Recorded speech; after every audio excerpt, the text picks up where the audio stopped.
આપણે શ્રેષ્ઠ છીએ એ બહુ સારી વાત છે, બરાબર, પણ આપણે એનો જ દંભ શ્રેષ્ઠ- નથી કરવાનો, આપણે જ શ્રેષ્ઠ છીએ એવું એ બિલકુલ માની લેવાની જરૂર જરૂર. નથી. મેં આજ દિન સુધી સભાનપણે કોઈ પણ વિડીયોમાં કોઈ કમ્પેરિઝન નથી કરી. હું અહીંયા જે સારી વસ્તુ છે એ બતાવવાની હા, કોશિશ કરું છું. હા.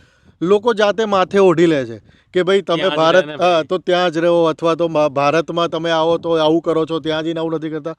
વાત એ છે જ નહીં. હું એવું બતાવવા માંગુ છું કે આવું અહીંયા છે. અહીંયા આવું છે. તમે એટલું તો જોઈને સ્વીકારી શકો ને કે અહીંયા આટલી સારી વસ્તુ છે.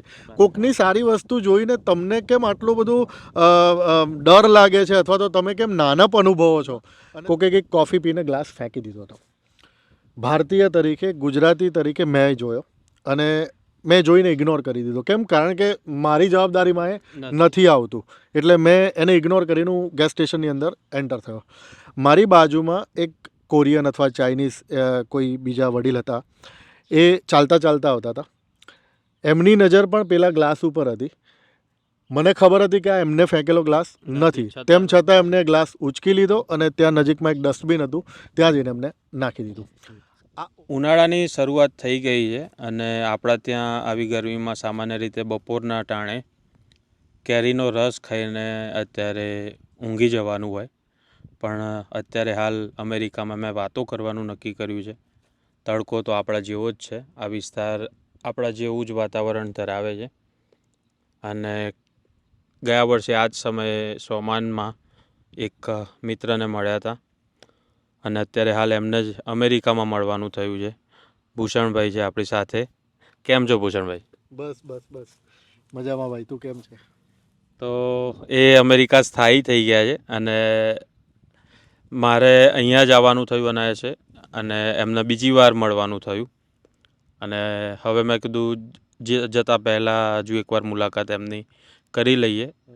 ખાસ કરીને વાતો આજે એ કરવી છે કે અમેરિકામાં વસવાટ જેણે વર્ષોથી રહે છે એમના તો અનુભવો અલગ હશે, પરંતુ ટૂંક સમય પહેલાં જે લોકો આવ્યા એમના શું અનુભવો રહ્યા છે, અત્યારની હાલની સાંપ્રત પરિસ્થિતિમાં ભારત અને અમેરિકા વચ્ચે શું ફરક છે, અહીંની લાઈફસ્ટાઈલ ત્યાંની લાઈફસ્ટાઈલમાં શું ફરક છે, એ બધા વિશે વાત કરવી છે. એ અનુભવોના આધારે ખાલી હું આવીને જોઈને થોડા દિવસ માણીને જતો રહું એના કરતાં જે ખરેખર કમાવા આવ્યા છે, જેમણે જોયું છે, જીવવા આવ્યા છે, અહીંયા સ્થાયી થવા આવ્યા છે, એમના શું અનુભવ છે, મને લાગ્યું કે એ વધારે સારી બાબત રહેશે. તો સૌથી પહેલાં તો કેટલો ટાઈમ થયો તમારે ભૂષણભાઈ? મેમાં મારે 1 વર્ષ પૂરું થશે ભાઈ. 1 વર્ષ પૂરું થશે. એક્ઝેક્ટ, હા. તો જ્યારે લોકોનું સપનું હોય છે કે અમેરિકા આવી જવું, તમારા મગજમાં શું હતું? ત્યાં તમારે આમ તો બધું વેલ સેટ જ હતું, તો પછી એ બધું મૂકીને અહીંયા બધી જફામારી કરવા શું કરવા આવ્યા? જો ભાઈ સાવ સાચું કહું તો અહીંયા આવવાનું કોઈ એવો મોટો પ્લાન હતો જ નહીં, પણ જેમ ફળોમાં રાજા કેરી કહેવાય, ઋતુઓનો રાજા શિયાળો કહેવાય, એવી રીતે જો અમેરિકા અથવા ક્યાંય પણ વિકસિત દેશમાં જવાની વાત આવે, ખાસ કરીને અમેરિકા, તો વિઝાનો રાજા ગ્રીન કાર્ડ કહેવાય. બરાબર? એટલે વડીલોના પુણ્યથી ઘણા વર્ષો પહેલાં કોઈ ગ્રીન કાર્ડની ફાઇલ મુકાઈ હતી અને અચાનક તો ના કહેવાય, પ્રોસેસ એની પૂરી થઈ અને આટલા વર્ષો પછી 2024 એન્ડમાં, 2024 એન્ડમાં જ એની પ્રોસેસ ચાલુ થઈ અને 2025 માર્ચમાં મારી પાસે વિઝા આવ્યા. તો અમદાવાદની અંદર જ્યારે હું સ્થાયી હતો ત્યારે વર્ષોથી હું ત્યાં કામ કરતો હતો. MNCમાં મતલબ મારી જોબ હતી, એટલે એવા કોઈ જ પ્લાન હતા નહીં કે અમેરિકા જઈ અને કમાઈ લેવું છે, એવો કોઈ પ્રશ્ન જ નહોતો. પણ જ્યારે ગ્રીન કાર્ડ હાથમાં આવે એટલે સમાજનું પણ એક પ્રેશર હોય અને આપણને પણ એમ થાય, મને પણ એમ થયું કે ભાઈ આપણે ઇન્ડિયાની અંદર તો ઘણા વર્ષોથી જીવી રહ્યા છીએ, તો ચલો હવે અમેરિકાની લાઈફ કેવી છે એ પણ એક વખત અનુભવ લઈએ. અને ફેમિલીની જોડે સલાહ મશવરા કર્યા પછી એવા નિર્ણય ઉપર પહોંચ્યા કે ભાઈ yes, we should take this chance. એટલે આ ચાન્સ લઈ અને ગયા મેની અંદર આપણે લગભગ મે ફર્સ્ટ વીકમાં જ મળ્યા હતા સ્વમાનમાં. પછી તમારે જવાનું? હા, એના 2-3 દિવસ પછી જ મારી ફ્લાઇટ હતી અને હું અહીંયા મે ફર્સ્ટ વીકમાં અહીંયા લેન્ડ થયો. તો મારી કહાની કંઈક આવી છે કે અહીંયા આવવાનો એવો કોઈ પ્લાન હતો જ નહીં, પણ વિઝા હાથમાં આવ્યા અને અહીંયાનું જીવન જીવવા માટે અમે લોકો અહીંયા આવી ગયા. તો આયાનો પસ્તાવો છે કે ફાવી ગયું કે શું કંઈ ગુમાવી દીધું હોય દેશ છોડીને કે અહીંયા કંઈ મેળવી લીધું હોય? શું તમારો અનુભવ શું રહ્યો? તારા એક સવાલની અંદર 4 સવાલ છે. તો પહેલાં તો તે કીધું કે આયાનો કોઈ પસ્તાવો. તો શરૂઆતમાં એવું લાગતું હતું કે કદાચ આ પગલું પસ્તાવામાં પરિણમશે તો, પણ હવે 11 મહિના અને ઉપર 10-15 દિવસ વિતાવી દીધા પછી પસ્તાવો બિલકુલ નથી. એટલે મારા દિલ અને દિમાગમાં આ નિર્ણય મેં ખોટો લીધો એવું બિલકુલ નથી. બીજો પ્રશ્ન એવો હતો તારો કે અહીંયા આવ્યા પછી શું મેળવ્યું. તો હજી મેળવવાની શરૂઆત તો નથી કરી, પણ ઉપરવાળાની મહેરબાનીથી, મિત્રોની દુઆથી અને જે લોકો મને સોશિયલ મીડિયા ઉપર પણ ફોલો કરે છે અને મારા જે પરિચિતો છે, સગાવાલા, એ બધાના ફીડબેકથી અને મને પણ એવી ખબર છે કે મારી લાઈફસ્ટાઈલ જે હું ઇન્ડિયામાં મેન્ટેન કરતો હતો, જે પણ રીતે, એ જ લાઈફસ્ટાઈલને હું અહીંયા મેન્ટેન કરી શક્યો છું વિધાઉટ એની ગેપ. એ સૌથી મોટું એચિવમેન્ટ છે. અને ગુમાવ્યું પણ મેં હજી સુધી કંઈ જ નથી. એટલે મને એવું નથી લાગતું કે કોઈ પણ રીતે મારો આ નિર્ણય ખોટો હોય. બરાબર. તો હવે વાત કરીએ, બધા એવું કહે છે કે કમ્ફર્ટ જે આપણા ત્યાં છે ભારતમાં, એ અહીંયા નથી. અહીંયા પુષ્કળ મજૂરી છે, પણ સામે બીજી પણ ઘણી બધી બાબતો હશે. તો આ જે આપણા ત્યાં થિયરી ચાલતી હોય છે, આપણે વિડીયો પણ તમે પણ અપલોડ કરો છો, હું પણ કરતો હોઉં છું. તો એ જે વિડીયો આપણે અપલોડ કરીએ છીએ તો એમાં લોકોની કમેન્ટ હોય છે કે ભાઈ ભારત જેવો દેશ નથી. બરાબર. પોતાની માતૃભૂમિ પ્રત્યે તો દરેકને લાગણી હોય જ, એમાં કશું ખોટું નથી. પણ એની વચ્ચે તમને શું લાગે છે કે અહીંયા એવી વસ્તુ શું છે જેનાથી લોકો આટલા બધા આકર્ષાય છે, અને તમે અહીંયા શું અહીંની એવી બાબતો છે જે તમને લાગ્યું કે ના, અહીંયા આવવું એકદમ વર્થ છે? ફરીથી આ તારા સવાલના ઘણા બધા જવાબો હોઈ શકે છે, પણ હું આને એક સિમ્પલ વેમાં જવાબ આપવાની કોશિશ કરીશ કે તમે કોઈ એક ટનલની અંદર ઘૂસો અને બીજી બાજુથી બહાર નીકળાય છે, તમને એટલી ખબર હોય. તો જ્યારે તમે એક ટનલમાંથી એન્ટર થઈને પેલી બાજુ બહાર નીકળો ને, ત્યારે તમને એવું લાગે કે અહીંયા સુધી પહોંચવાનો એક જ રસ્તો છે, બીજા કોઈ રસ્તા નથી. પણ ખરેખર એવું હોતું નથી. કોઈ પણ મંઝિલ સુધી પહોંચવાના ઘણા બધા રસ્તા હોય છે. હવે તે જેમ કીધું એમ કે ભાઈ અહીંયા લોકો એવું કહે છે કે બહુ બધી મજૂરી છે. વાત સાચી છે, હું ના નથી પાડતો, પણ સાવ એ જ વાત છે એવું બિલકુલ નથી. કેમ? હું એને મારા પોતાના અંગત અનુભવ ઉપરથી વાત કરું. સામાન્ય રીતે આપણા ગુજરાતીઓ દેશ વિદેશમાં કોઈ પણ જ્યાં વસે, એક ગુજરાતી ત્યાં સદાકાળ ગુજરાત, બધાએ સાંભળેલું છે. તારો જ 1-2 દિવસ પહેલાંનો વિડીયો હતો કે દૂર દરાજના કોઈ ગામમાં તમે અહીંયા જાઓ અમેરિકામાં, તો પણ 99% ગુજરાતીનો સ્ટોર હોય એવી શક્યતાઓ છે. ને એ સાચી વાત છે, કારણ કે હું મારા કામથી, હું જે જોબ કરું છું એમાં મારે જેટલા લોકોને મળવાનું થાય છે, ગુજરાતી હશે એમાં મોટા, ઓલમોસ્ટ બધા ગુજરાતી. અને આમ દેશી કહેવાય, કારણ કે આપણે ઇન્ડિયા, પાકિસ્તાન, બાંગ્લાદેશ, આ આપણી બ્રાઉન સ્કિન જેને કહેવાય છે, એના દેશી, હા, એને અહીંયા દેશી કહેવામાં આવે છે. તો ઇન્ડિયન્સ, અને જો ઇન્ડિયન્સ હોય તો 99% ગુજરાતી હોવાની શક્યતા વધારે છે. હવે થયું છે શું કે વર્ષોથી ગુજરાતીઓ અહીંયા પોતાનું જીવન જીવવા માટે, સારી રીતે જીવવા માટે આવ્યા છે. અને પોતે આવ્યા, પોતે મહેનત કરી, ખૂબ જ કાળી મજૂરી જેને આપણે કહીએ, એ મજૂરી કરીને એમને અહીંયા પોતાનું સામ્રાજ્ય ઊભું કર્યું. અને પછી પોતાના સગાવાલા અને ગામના લોકોને પણ લોકોએ અહીંયા લાવીને સેટ કર્યા. એના ઉદાહરણો છે. તો એક આખું પિક્ચર અથવા તો એક આખી પરિસ્થિતિ ત્યાં જે લોકોએ જોઈ છે ને, એમની નજરેથી જ જોઈ છે. આમાં કોઈનો વાંક છે કે કોઈ ખોટા છે એવી વાત નથી કરતો. પણ જ્યારે પણ એ લોકો પોતાની સક્સેસ સ્ટોરી કહે ત્યાં ઇન્ડિયામાં જે રહે છે એ લોકોને, તો એક એવી ધારણા બાંધી લેવામાં આવે છે કે તમે જ્યારે ઇન્ડિયાથી અમેરિકા મૂવ કરો ત્યારે તમારી શરૂઆત તમારે આવી રીતે કોઈ ગેસ સ્ટેશન અથવા સ્ટોર ઉપર ઊભા રહીને જ કરવી પડે. અને ઘણી વખત તો આખું જીવન એ જ ઘરેડમાં વિતાવી દેવું. એ તમારી ચોઈસ પણ છે. Yes, it is your choice, right. હવે બીજું, ઘણી બધી વખત તે પણ અહીંયા તારે લગભગ 3 મહિના થઈ ગયા અહીંયા? 3 મહિના થયા. તો એક સૌથી મોટો આપણો ઇન્ડિયન્સનો ડર હોય છે ભાષાને લઈને. હવે કોઈ પણ એક વ્યક્તિ ગુજરાતનો હોય અને અહીંયા આવે તો એને સૌથી પહેલું એમ થાય કે મને તો ઇંગ્લિશ આવડતું નથી, હું ત્યાં જઈને શું કરીશ. પણ જો ત્યાં 3 મહિના અનુભવ્યું, ને મારો 11 મહિના અનુભવ છે, ભાષાને અને અમેરિકામાં રહેવાને કોઈ લેવા દેવા. એટલે મને જ નહોતી ખબર કે મને આટલી અંગ્રેજી આવડતી હતી. અને અહીંયા આવ્યા પછી તો એ સમજાયું કે મેક્સિકનના ઘણા શબ્દો બોલતા થઈ ગયા. મેક્સિકન હા, એટલે ભાષાને લઈને આપણો જેટલો પ્રોબ્લેમ છે એટલો જ મેક્સિકનોનો પ્રોબ્લેમ છે. હા, અહીંયા એટલા બધા મેક્સિકનને હું મળ્યો છું કે જેમને પણ ઇંગ્લિશ બિલકુલ નથી આવડતું. આવડતું છતાં આપણે- અહીંયા સર્વાઈવ મતલબ આપણા ગુજરાતીઓને આવડે છે એના કરતાં પણ ખરાબ ઇંગ્લિશ એમનું છે, હા. રાઈટ. સો ભાષાને લઈને આ દેશની અંદર કોઈ અટકતું નથી નથી. પહેલી વાત એ છે કે તમારી કોમ્યુનિકેશન સ્કિલને લઈને આ દેશની અંદર કોઈ અટકતું નથી. હવે હું તારી વાતના મૂળ મુદ્દા ઉપર આવું તો હું જ્યારે અહીંયા આવ્યો ત્યારે મેં મનોમન નક્કી કર્યું હતું કે મારે જેમ ઇન્ડિયાની અંદર હું એક સારી કંપનીમાં જોબ કરતો હતો, મારી પ્રાથમિકતા એ રાખવી છે કે મારે અહીંયા પણ કોઈ સારી કંપનીમાં જોબ કરવી છે, રાઈટ. પ્લાન બીમાં જો મારે સર્વાઈવ થવા માટે જે કરવું પડે એ તો કરવું જ પડે, બરાબર છે. એનો એટલે હું છૂટકો એવું નથી. નથી કહેવા માગતો કે મારે નહોતું જ કરવું, એવું બધું કંઈ જ નથી. એ તો છૂટકો જ નથી તમારે જો અહીંયા આવીને સર્વાઈવ થવું હોય તો. પણ મારો પ્લાન એ, મેં મારી પ્રાથમિકતા એ રાખી હતી કે મારી લાઈફસ્ટાઈલ જે ઇન્ડિયામાં હું જીવતો હતો એ પ્રમાણે જ અહીંયા કરવું છે. તો શરૂઆતના 1-2 મહિના મારા ડોક્યુમેન્ટ્સને બધું ક્લિયર થયા પછી મેં પ્રયત્ન એ કર્યો કે મને મારી જ લાઈનમાં જે મારી સ્કિલ છે એમાં જોબ મળે ને મેં તે એપ્લાય કરવાનું ચાલુ કર્યું. અને ફોર્ચ્યુનેટલી એ વસ્તુ થઈ પણ ગઈ. સો મારી દ્રષ્ટિએ હું તને કહું તો બિલકુલ એવું નથી કે કાળી મજૂરી છે કે એવું કંઈ જ નથી. આ મારી વાત છે, હું જનરલાઇઝ નથી બનાવવા માંગતો.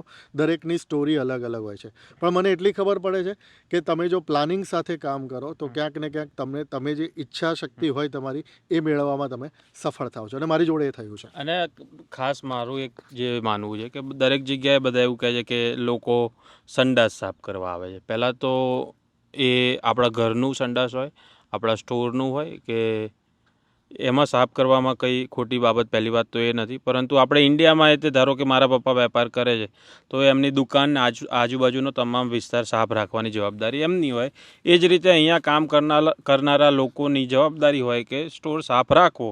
અને જો સારો સ્ટોર ચોખ્ખો હશે અથવા જગ્યા ચોખ્ખી હશે, એ ગેસ સ્ટેશન હોય, કન્વિનિયન્સ સ્ટોર હોય, તો લોકો આવશે. એ જ આપણા ત્યાં ઇન્ડિયામાં આપણે અનુભવીએ છીએ કે આપણી જગ્યા ચોખ્ખી હશે, સર્વિસનો ધંધો છે એટલા માટે સંડાસને બધું સાફ કરો. અને મોટેલમાં હોય તો મોટેલનો એક ભાગ છે ચાદર બદલવી, રૂમ સાફ રાખવા. એટલે એ બધું કરવાનું જ હોય. એ અહીંયા હોઈએ કે ત્યાં હોય, આ સર્વિસ આપવાની જ હોય. અને આપણે ત્યાં જે કાસ્ટ બેઝ આખી વ્યવસ્થા છે એના કારણે પણ આપણે આને એક નાનપ સમજતા હોઈએ છીએ. પરંતુ એ જે આખી થિયરી હંમેશા ચલાવવામાં આવે છે એ વાતમાં કોઈ દમ નથી. બધા મહેનત કરે છે અને એ ત્યાં જે અહીંયા જે સંડાસ સાફ કર્યા પછી એ તે કે પછી તમે જે કહો છો સ્ટોર ચલાવ્યા પછી એ અહીંના લોકો શું મેળવે છે એ સૌથી મોટી બાબત છે. એટલી જ મજૂરી ત્યાં કરીને પછી અહીંયા કરીએ તો એ બંનેના ફળ વચ્ચેનો કેટલું મોટું અંતર છે. તો એ વાળી વાત છે અહીંની. હા, ટેકનિકલી બીજી એક વાત કહું જેના ઉપર હું તારી જોડે પણ ચર્ચા કરવા માગું છું ને આપણા દર્શકો છે એમને પણ આ વિષય ઉપર અથવા તો આ વસ્તુ ઉપર ધ્યાન દોરવા માટેની મારી પહેલ છે અથવા તો પ્રયત્ન છે. સૌથી મોટી વાત છે ને એ બંને દેશો વચ્ચે કમ્પેરિઝન થાય જ નહીં, પોસિબલ જ નથી. બધા પોતપોતાની જગ્યાએ સારા જ છે, બરાબર, પરફેક્ટ છે. સારા ખરાબની વાત પણ છોડી દો, જ્યાં છે ત્યાં બધું બરાબર છે. પણ સૌથી મોટી વાત વસ્તી અને જગ્યા.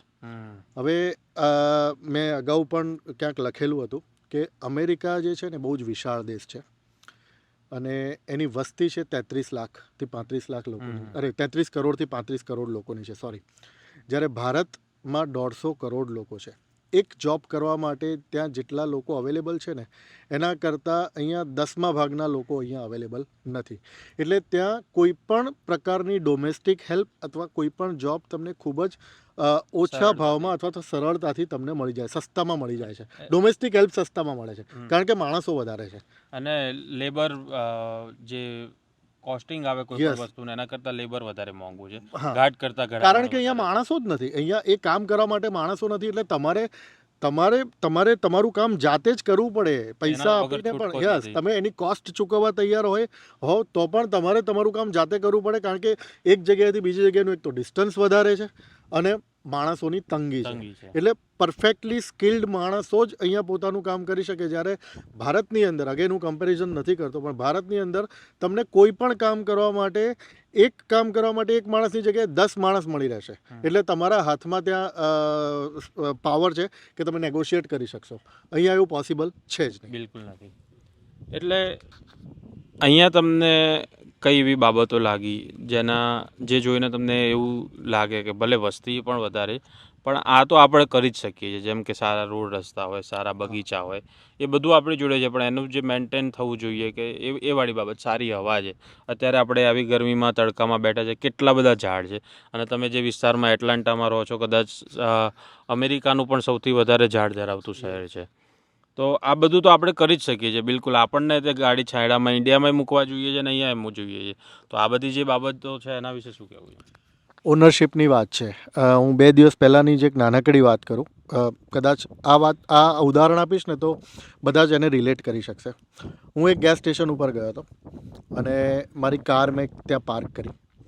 હવે અહીંયાના રોડ રસ્તા આમ પણ તે પણ અનુભવીને બહુ જ ક્લીન હોય ને, બરાબર. ક્યાંક નાનકડું એક પાણીની બોટલ પણ કોઈએ નાખી હોય તો તમને દૂરથી દેખાઈ આવે, રાઈટ. જેમ ચંદ્ર ઉપર ડાઘ છે દેખાઈ આવે પૂનમના દિવસે, એવી રીતે દૂરથી દેખાય. તો ત્યાં મેં મારી કાર પાર્ક કરી અને કારની બાજુના પાર્કિંગમાં, મારા પાર્કિંગની બાજુના પાર્કિંગમાં કોકે કંઈક કોફી પીને ગ્લાસ ફેંકી દીધો હતો. ભારતીય તરીકે, ગુજરાતી તરીકે મેં જોયો અને મેં જોઈને ઇગ્નોર કરી દીધો. કેમ? કારણ કે મારી જવાબદારીમાં એ નથી આવતું, એટલે મેં એને ઇગ્નોર કરીને હું ગેસ સ્ટેશનની અંદર એન્ટર થયો. મારી બાજુમાં એક કોરિયન અથવા ચાઇનીઝ કોઈ બીજા વડીલ હતા. એ ચાલતા ચાલતા આવતા હતા. એમની નજર પણ પેલા ગ્લાસ ઉપર હતી. મને ખબર હતી કે આ એમને ફેંકેલો ગ્લાસ નથી, તેમ છતાં એમને ગ્લાસ ઉચકી લીધો અને ત્યાં નજીકમાં એક ડસ્ટબિન હતું, ત્યાં જઈને એમને નાખી દીધું. આ ઓનરશિપ જે છે ને એ ભારતના કોઈ પણ ખૂણામાં કોઈ પણ લોકો પાસે નથી. આ સ્વીકારવું એ આપણા મૂળ સ્વભાવની અંદર આપણા સ્વભાવમાં નથી. છે.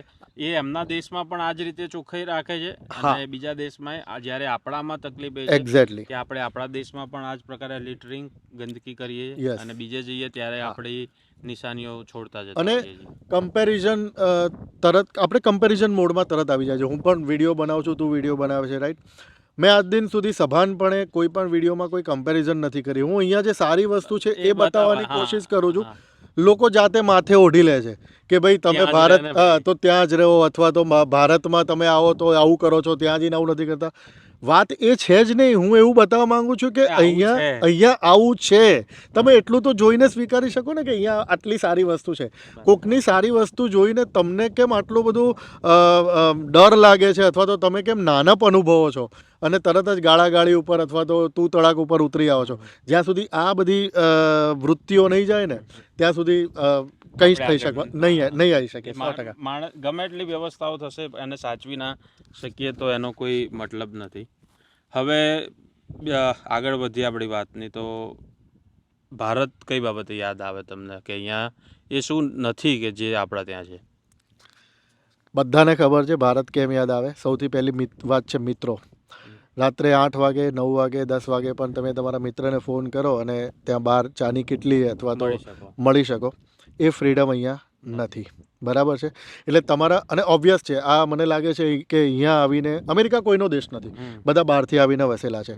એટલે જે લોકો બહારથી આવીને અહીંયા વસેલા છે, બધાની આ પ્રાથમિક જે છે કમ્પ્લેન કહો અથવા તો એમનો એ મિસ કરતા હોય એ વાત એ જ છે કે એમના મિત્રો, એમના સગાવાલા, એમના સંબંધીઓ જે નાનપણથી ઉછરેલા છે, મિક્સ કલ્ચર છે, મિક્સ પોતાનું કલ્ચર કલ્ચર નથી. હા, તો તમે તમારું ગ્રુપ તમે ડેવલપ કરો તો પણ અહીંયાના અંતર તમને એટલું ફ્રીડમ આપતા જ નથી કે જોબ ઉપરથી ઘરે પહોંચ્યા પછી રાત્રે તમારે કોઈને મળવા જવું હોય તમે નહીં જઈ શકો. એટલે મંડે ટુ ફ્રાઈડે અને સેટરડે સન્ડે, મતલબ શુક્રવારે રાત્રે તો તમને એવું લાગે કે તમે સ્વર્ગના દ્વારે ઊભા છો, બરાબર છે. પણ પછી શનિવાર તો તમારો આખો ગ્રોસરીમાં ગ્રોસરી, હાઉસ ક્લિનિંગ ને બધામાં જતો રહે.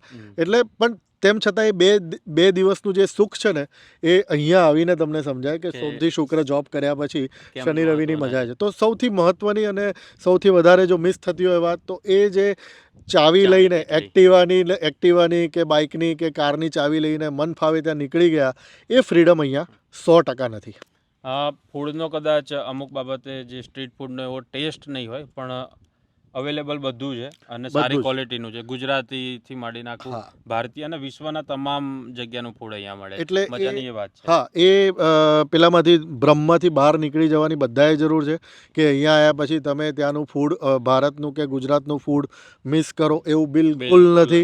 અહીંયા માંગો એ મળે છે, અહીંયા કોદરી મળે છે. કોદરી કદાચ તમને ખબર ના હોય તો ગૂગલમાં સર્ચ કરી લેજો કે કોદરી એટલે શું, મિલેટ એટલે શું. અહીંયા એ પણ મળે છે. અહીંયા તુલસીનો છોડ પણ મળે છે અહીંયા લીમડાનો છોડ પણ મળે છે, મારા ઘરમાં મેં તુલસી વાવેલા છે, મારા ઘરમાં મેં લીમડો પણ વાવેલો છે. એટલે એ ભ્રમમાંથી બહાર આવી જાઉં. અને હાલ જ બાજરીનો રોટલો ખાઈને હું હા, બેઠો છું. તે મને ઓફર કર્યો, બરાબર. તો બાજરીનો રોટલો પણ અહીંયા મળે છે. એટલે એવું કંઈ જ મિસ નથી થતું મિત્રો, ડોન્ટ વરી. એટલે ખાવા પીવાની તો કોઈ ટેન્શન જ નથી. જી. અહીંયા તમે દરેક ગામમાં ઇન્ડિયન સ્ટોર છે. હા, ઉલટાના આખા વર્લ્ડના બીજા એટલે ક્યુઝિન તમને ખાવા મળે. મેં દુનિયાના અલગ અલગ પ્રકારના ક્યુઝિન જે છે, મેં જેપનીઝ અહીંયા આવીને પહેલી વાર ખાધું. મેક્સિકન ઘણી બધી વાર ઇન્ડિયામાં ખાધું છે, પણ અસલી મેક્સિકન અસલીવાળું અહીંયા આવીને ખાધું. કારણ કે એવું છે કે દુનિયાના અલગ અલગ દેશોના લોકો અહીંયા આવીને વસ્યા છે. એટલે એ તમામ લોકોએ પોતપોતાની કોમ્યુનિટી ઊભી કરી છે. ગ્રાહકો પણ છે, તમામ વસ્તુ ખરીદી શકે એવા. એટલે અહીંયા માંગ છે, એટલે લોકો બનાવે પણ છે. એટલે તમને રેસ્ટોરન્ટ પણ મળી જાય, બધા જ પ્રકારનું ખાવાનું અહીંયા તમને, અને ચટાકેદાર મળે. એવું નહીં કે ફીકું તમને એવું છે. અને બીજો એક વિડીયો પણ હું મૂકીશ, પટેલ સ્ટોર્સ જે અહીંયા છે કે ઇન્ડિયન સ્ટોર્સ, ત્યાં જે શાકભાજી આવે છે એક નંબર ક્વોલિટીના. આપણા ત્યાં જે વક્કલ પાડે ને એમાં એક નંબરવાળું જે હોય બધું અહીંયા મોકલી દે છે આ બધા. એટલે આપણાવાળા ત્યાં ધ્યાન રાખજો. એટલે આ બધા આપણાથી વધારે સારી ક્વોલિટીનું શાકભાજી ખાય છે એવું એ કહી શકાય. બરાબર છે. કેરી એ દુનિયાભરની અલગ અલગ ટેસ્ટની અહીંયા આવે છે. એવું નથી કે ભાઈ થાઈલેન્ડની હોય કે બીજા દેશોની હોય, ભારતની કેસર હોય, તમામ સિઝન પ્રમાણે અહીંયા આવતું રહે છે. અમૂલનું દૂધે મળે છે, અમૂલનું બટરે મળે છે, દહીં છાશ બધું મળે છે. એટલે ટૂંકમાં જોઈએ તો કે બધું જ ત્યાં આપણે જે ખાઈએ છીએ બધું જ મળે છે. અહીંયા પાણીપુરીની લારીઓ છે, એ રીતે નથી પણ છે. ભાજીપાવ તમને મળી જાય. આ સિવાય તમને વડાપાવ મોટા મોટા સેન્ટરોમાં અલગ અલગ જગ્યાએ લોકો ટ્રક લઈને ઊભા હોય. જ્યાં રહું છું ત્યાં માય યોર ડીકાપ ફાર્મર માર્કેટ કરીને છે. આખા વર્લ્ડના દરેક પ્રકારના શાકભાજી, ફ્રૂટ્સ અને બીજી ઘણી બધી જેને કહેવાય ને કે પ્રોડ્યુસીસ, નેચરલ પ્રોડ્યુસીસ એ આવે છે આખા વર્લ્ડમાંથી. એટલે ત્યાં સફરજન તમે ખાલી લઈ લો ને તો લગભગ 15થી 16 જાતના સફરજન મળે છે. તે કેરીની વાત કરી, બરાબર. આપણે કેરીનો રાજા હાફૂસ, કેરીનો રાજા હાફૂસ, સાચી વાત છે. પણ આખા વિશ્વની અલગ અલગ ભાતની કેરીઓ અમે ત્યાં ખાધી છે. ચાખીએ પછી ખબર પડે. બરાબર. હું પણ વચ્ચે એકવાર મેં કોઈ સરસ જગ્યાના પહાડનો વિડીયો મૂક્યો હતો, તો એમાં એક ભાઈએ કોમેન્ટ કરી દીધું, ગમે તેવા પહાડ હોય પણ ગિરનાર જેવા નહીં. અરે એ આત્મશ્લાઘામાંથી બહાર નીકળવું. અને ગિરનાર જેવો પહાડ બીજો ના જ હોય, કારણ કે ગિરનાર એક જ છે, હિમાલય એક જ છે. બરાબર છે. તો એ પહાડ એમની જગ્યાએ એ બેસ્ટ જ છે. એને શું કરવા આપણે બીજા બનાવવા છે? તો બીજું માણો, બીજું જુઓ. કેસર કેરી ટેસ્ટી જ છે, પણ બીજી કેરી તો ખાવીની તો ખરી ને. એ ખાઓ ત્યારે તે નવો તમારા ટેસ્ટ બડ તમને કહેશે કે ના આ એ સારું હતું. ખાસો તો ખબર પડશે કે આ પેલું સારું છે ને આ ખરાબ છે. કે પણ પછી માની લેવાનું જાતે કે ભાઈ અમારું જ સારું છે. ભાઈ હું પણ તમારા વચ્ચેનો જ છું, પણ એવું માનવાની જરૂર નથી કે આપણું જ સારું છે. આપણું સારું છે એટલું સ્વીકારો બસ. આપણું સારું છે ને બીજાનું ટેસ્ટ કરો, અને ના ભાવે તો બીજી વાર નહીં ખાવાનું, પણ એને એક્સેપ્ટ તો કરો. તમારા ટેસ્ટ બડ એ રીતે ડેવલપ થયા છે, બીજાના એમની રીતે થયા છે. અહીંયા મેં મેક્સિકન ચિપ્સ બધી અલગ અલગ ટ્રાય કરી, તો ઘણી બધી ચિપ્સના ટેસ્ટ એવા લાગ્યા કે આપણા ત્યાં આવો ટેસ્ટ હોવો જોઈએ. આપણને એમ છે કે મસાલેદાર ખાવાનું આપણે ખાઈએ છીએ, એટલું દુનિયામાં કોઈ નથી ખાતું. મેક્સિકન ખાવાનું મેં ખાધું, અસલી ખાધું, ત્યારે ખબર પડી કે તીખુંનો જે આ તીખા ખાવાનું આપણે જે દમ કરીએ છીએ, આ લોકો ફાડી ખાય એવું તીખું ખાય છે. બરાબર. એટલે આપણે ખોટા પેલા વહેમમાં જ છે કે તીખું ભારતીયો જ ખાય. હું તને એક બહુ મજાની વાત કહું. અહીંયા હવે દર અઠવાડિયાના અમારા જે એક અઠવાડિયાની અંદર 7 ડિનર આપણે લઈએ, બરાબર છે. તો જ્યારે ભારતમાં હતા ત્યારે તો ઓબ્વિયસલી આપણે ગુજરાતી ભાણું જમીએ, બહુ તો સાઉથ ઇન્ડિયન જમીએ, બરાબર. હવે અહીંયા આવીને અમે લોકો અઠવાડિયાની અંદર મિનિમમ 2 દિવસ રાત્રે મેક્સિકન જમીએ છીએ, અને અમે ઘરે બનાવીએ છીએ. મેક્સિકન ટોસ્ટાડાસ ને એ બધું અમે શીખી લીધું છે, અને અમે ઘરે બનાવીએ છીએ.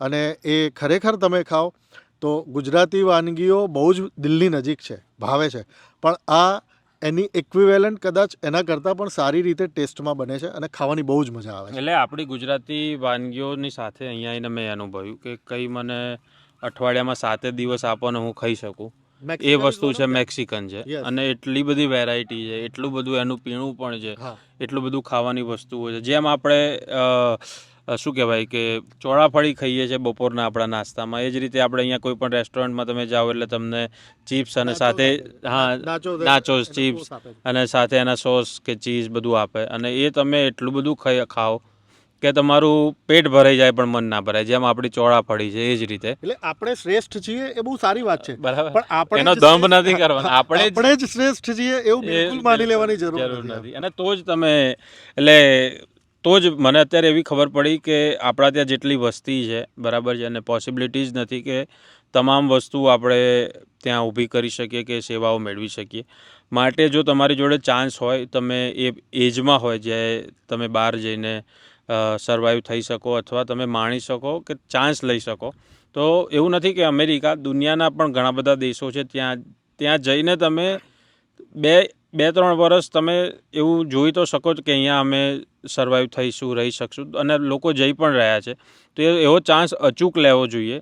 તો તમને ખબર પડશે કે બીજા જે વ્યવસાય, ગુજરાતી છીએ આપણે તો વ્યવસાયના કેટલા બધા વિકલ્પો છે. તમે એક પેઢી તમારી સંઘર્ષ કરશે પણ એના ફળ આવનારી પેઢીઓ ચાખશે, એ ગેરંટી છે.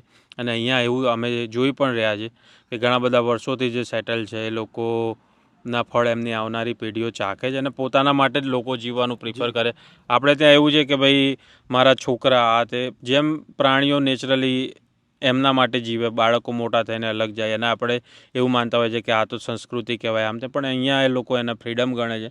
અહીંયા લોકો પોતાની રીતે જીવે છે. બાપાએ ગમે એટલું ભેગું કર્યું હોય પણ છોકરાઓ પોતાની રીતે એનું કરિયર બનાવવામાં માને છે અને એવું કરે પણ છે. એટલે ઘણા બધા એવા પણ લોકો મેં જોયા જેમણે બહુ બધું ભેગું કર્યું પણ કે હવે કરીશું શું, દાન કરી દઈશું છોકરાઓને. તો હા, છોકરાઓ તો બીજું કંઈ પસંદ કરી રહ્યા છે. એટલે આપણી આટલી લાંબી ચર્ચા થઈ અને આ વિડીયોની નીચે કમેન્ટ્સ જોવાની બહુ મજા આવશે, પણ આપણે એક વસ્તુની ચર્ચા નથી કરવી અને કરવી એ મતલબ યોગ્ય પણ નથી. પણ અહીંયાનું ગન કલ્ચર છે ને, એ તમને ત્યાં જે રીતે બતાવવામાં આવે છે ને એવું કંઈ છે નહીં. એટલે ડોન્ટ વરી અબાઉટ દેટ. હા, અહીંયા એક ખરાબ વસ્તુ છે, ના હોવું જોઈએ, પણ એટલે આપણે ત્યાં જે એનું પિક્ચર જે બતાવવામાં આવે છે, કોઈ અને દલીલ હોય છે, લોકોની દલીલ હોય છે કે બધું જ સારું પણ અમેરિકાના ગન કલ્ચરનું શું? અરે ભાઈ, એવું કંઈ નથી. બધા પોતપોતાની રીતે સારી રીતે જ રહે છે અહીંયા. આ કલ્ચર તો ભારતમાં પણ ડેવલપ થયેલું છે. લોકો છુરી મારી દે છે એકબીજાને નાની નાની વાતમાં, ટ્રાફિક સિગ્નલ ઉપર ઝઘડા કરે છે, એકબીજાના કોલર પકડી લે છે. અહીંયા તો આપણે અહીંયા એક વસ્તુ જોયું, આપણા ત્યાં પેલો નીકળી શેનો ગયો પહેલો, ને અહીંયા એવું છે કે પહેલે આપ. અહીંયા મારો પોતાનો અનુભવ કહે છે કે આ લગભગ 8 મહિનામાં મેં 35,000 માઇલ ગાડી ચલાવી, બરાબર છે. ભૂલમાંથી કોક લેનમાં હું જતો રહ્યો હોઉં અને મારે નીકળવું હોય અને જો હું સાઇડ લાઇટ બતાવું તો મને રિસ્પેક્ટફુલી મારી પાછળ જે કાર જે હોય ને એ ઊભી રહીને મને જગ્યા આપે છે. એના મગજમાં બિલકુલ એવું નથી હોતું કે આ ખોટો ઘૂસી ગયો છે, હું એને શું કરવા જવા દઉં એમ. એવો તો શેનો જાય. આ વાળી જે વૃત્તિ છે ને એ બિલકુલ અહીંયા નથી. હા, ભૂલ થઈ ગઈ છે, મેં સાઇડ લાઇટ બતાવી, મને પાછળ ભલે ગમે એટલી કાર હશે એ ઊભા રહેશે ને મને જવાની જગ્યા આપશે. હું પોલીસ સ્ટેશનમાં મારે 1-2 વાર જે અહીંયા મિત્રો બધા રહે એમની સાથે જવાનું થયું. એકવાર વેરિફિકેશન માટે જવાનું થયું અને પોલીસ સ્ટેશન એક તો જ્યાં હું મિત્રને ત્યાં જતો ત્યાંથી નજીક હતું, તો પોલીસવાળાને મળવાનું પણ થયું. એને જ્યારે કહ્યું મેં કે ભાઈ પોલીસનું અહીંયા કેવું કામ હોય છે, આપણો સ્વાભાવિક, તો એણે આખી ગાડી ખોલીને બતાવી કે ભાઈ આ સાધનો અમે રાખીએ છીએ. આપણા ત્યાં તો પોલીસ સ્ટેશનમાં જતાં આપણે ડરીએ, ડર લાગે, બરાબર. અને વેરિફિકેશન માટે તમે જાઓ, આપણે પાસપોર્ટ વેરિફિકેશન માટે જતા હોઈએ તો આપણી સાથે કયા પ્રકારનું વર્તન થતું હોય છે એની સામે હું અહીંયા ગયો અને જે તે ભાઈ હતા એમની સાથે હું ગયો, તો એમનું એ અહીંયા પ્રોપર કાગળિયા ઉપર નહોતા પણ અસાઇલમ પર હતા, પણ એમનું જે વેરિફિકેશન કરવાનું હતું એના નીતિ નિયમ પ્રમાણે, તો પોલીસ બીજા જે નાગરિકો સાથે વર્તન કરે એવું જ કરે, રિસ્પેક્ટથી બેસાડ્યા, વેરિફિકેશન કર્યું, કોઈ ક્રિમિનલ રેકોર્ડ નહોતો તો ઊભા સર્ટિફિકેટ આપી દીધું અને એવું કહ્યું કે ના તમે ધક્કો ના ખાશો, તમને હાલના હાલ આપી દઉં છું. $10 લીધા અને જરૂરિયાત ના પડી તો ફિંગરપ્રિન્ટ પણ ના લીધા. હા, અને કાયદેસરના $10 લીધા અને પૂરું કરી નાખ્યું કામ. એવું કીધું $10 લીધા તો લોકો કમેન્ટ કરતા ના એની રિસિપ્ટ આપી. હા, એટલે ઇઝીલી કામ પતાવી દીધું અને કે બેસો હાલ જ આપી દઉં.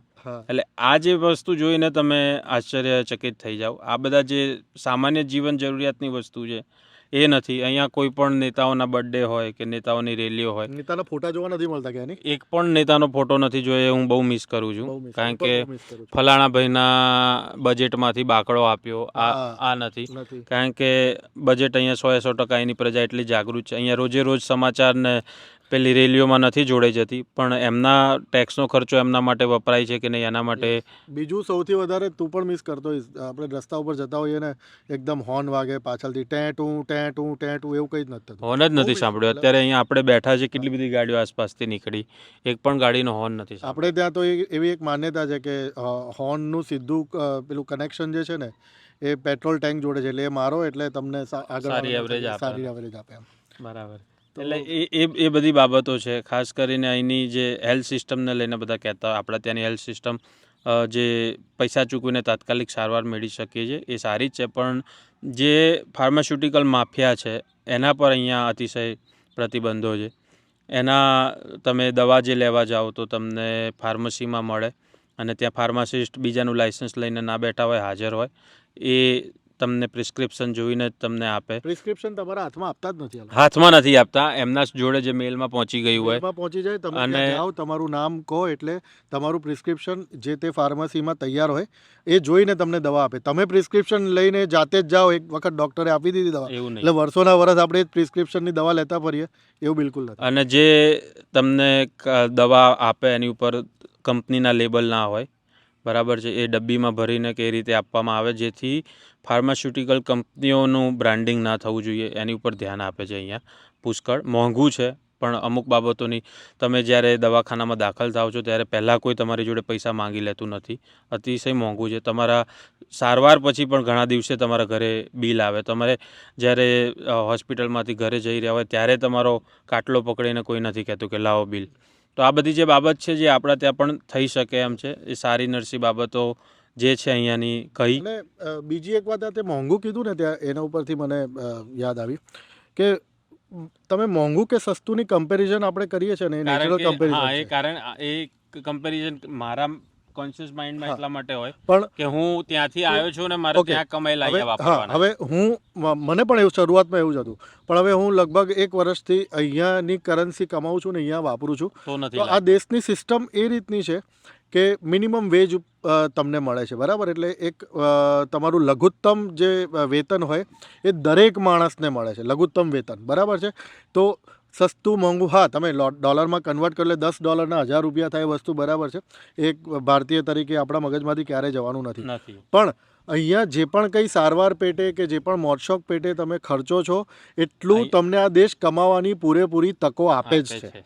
એટલે ક્યારેય એવું નથી થવાનું. મને એટલી ખબર પડી ગઈ કે મારા મોજશોખ અથવા મારી જરૂરિયાતની વસ્તુઓ મારે પૂરી કરવી, મતલબ મારે મારા મોજશોખ કરવા હશે તો હું એટલું કમાઈ નહીં શકું એવી વાત નથી. સાચી વાત છે. અને મારા જેવા પણ બધાના મગજમાં આ પ્રકારની બાબત એટલા માટે હોય કારણ કે ત્યાં આપણે ભારતીય કરન્સીમાં કમાયા ને અહીંયા જ્યારે વાપરવાનું થાય ત્યારે અઘરું જ પડે. પણ તમે અહીંયાની રૂટીન લાઈફમાં આવો, તમે અહીંયા કમાતા થાવ, પછી તમે ધીમે કમ્પેરિઝન બંધ થઈ જતી હોય ને. જેટલા ઇન્ફ્લુએન્સરો અહીંયા તો આટલા $ની છે ને કોથમીર આપણે ત્યાં મફત આપે ને અહીંયા આગળ તો 100 રૂપિયાની થઈ, 200ની થઈ, એટલા માટે કે વ્યૂ મેળવવા માટેનું એક તિકડમ છે. એ મને આવડે છે, પણ વાસ્તવિકતા આ છે, બરાબર છે? અને ખાસ કે લોકોનું જે સિવિક સેન્સ છે, તમે ગાડી પાર્ક કરતાં તમને કોઈ જોઈ જાય અને તમે ત્યાં અંદર પ્રવેશવાના હોય તો દરવાજો પકડીને ત્યાં સુધી તમારા માટે ઊભા રહે. એટલે આ બધી જે બાબતો છે એ આપણે શીખવી જોઈએ. અને હવે હું ક્યાંય પણ જઈશ તો આ બાબતોનું ધ્યાન રાખીશ, એ મેં પ્રયત્ન કર્યો છે. બાકી ભાઈ રોણાની રીતે એ બધી વાતો સાંભળવામાં સારી લાગે. અહીંયા પોલીસવાળા રોણાને સીધા બધા સીધા થઈ જાય છે. અને એવું નથી કે કાયદા કડક છે એટલા માટે બધું ચાલે છે, ના, અહીંયા લોકોમાં પણ એટલી જ શિસ્ત છે. એટલે સિસ્ટમને તમે જવાબદાર ગણો એ પહેલાં તમારે તમારી અંદર ઝાંકીને જોવું પડે કે ભાઈ આપણે શું કરીએ છીએ. એટલે રોણાની રીતે ભલે ફરે, આપણે આપણી રીતે જ ફરવાનું ભાઈ. તો આ પ્રકારની વાત કરવાનું અમે ક્યારનું નક્કી કર્યું હતું અને આજે મોકો મળ્યો. અને હવે કદાચ ક્યારે મળીશું ખબર નથી, પણ ટેકનોલોજીની મદદથી લાઈવ તો જોડાઈ જ શકીશું, બરાબર છે? તો જો આ વિડીયો તમને પસંદ આવ્યો હોય તો તમારા જે કોઈ મિત્રો હોય એમના સુધી શેર કરજો. અને બનાવવાનો આશય એ જ છે કે મારો ફરવાનો અનુભવ અને હમણાં જ કોઈ જે આ દેશમાં આવ્યું છે એમનો રહેવાનો અનુભવ, કારણ કે અહીંયા આવીને એમનું રૂટીન લાઈફ જીવી રહ્યા છે, રોજગાર મેળવી રહ્યા છે. હું તો જ્યારે ફરવા આવ્યો છું ને બધા એવું કહે કે ફરવા આવો ત્યારે સારું લાગે, પણ મારે કોઈ એક એવા વ્યક્તિ સાથે વાત કરવી હતી જે ખરેખર અહીંયા રોજગાર માટે આવ્યો છે.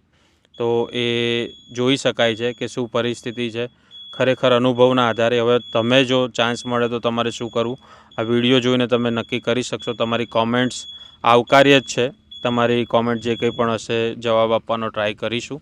અને ખ્યાલ છે અમને બંનેને ઘણી બધી એવી પણ કોમેન્ટ્સ હશે કે બહુ એવું હોય તો ત્યાં જ રહો, તો એ ભાઈ તો ત્યાં રહેવા જ આવ્યા છે, બરાબર. અને એમની જોડે વેલિડ કાગળિયા છે, એટલે મન ફાવશે ત્યારે અમદાવાદે આવશે. અને અમારે રહેવાનું હશે તો તમારી પરવાનગીની પણ જરૂર નથી, કારણ કે છે ને એમ્બેસી નામની એ જગ્યા હોય જે વિઝા આપે, બરાબર. એટલે એમાં તમારા કહેવાથી કંઈ નહીં થતું. તમારા કહેવાથી કોર્પોરેટર તમારા વિસ્તારની ગટરે સાફ નથી કરી શકતો. તો બીજાના જીવનના નિર્ણયો લેવાનો કોઈ મતલબ નથી. તો વિડીયો મજા આવી હોય તો લાઇક શેર સબસ્ક્રાઈબ કરજો. અને આ જ પ્રકારે અવનવી વાતોને લઈને તમારા સમક્ષ આવતા રહીશું. બનાવવા માટે કોઈ સરકારે અમને ચેક પણ ઘરે નથી મોકલાવડાયો. બરાબર. હા, ટ્રમ્પ તમને આપી ગયો હોય એવું એ નથી, બરાબર, કે મને મોદીજી આપી ગયા એવું એ નથી, બરાબર છે. તો બસ, તો લાઇક શેર સબસ્ક્રાઈબ કરજો, કોમેન્ટ કરજો. ફરી મળીશું. Thank you very much.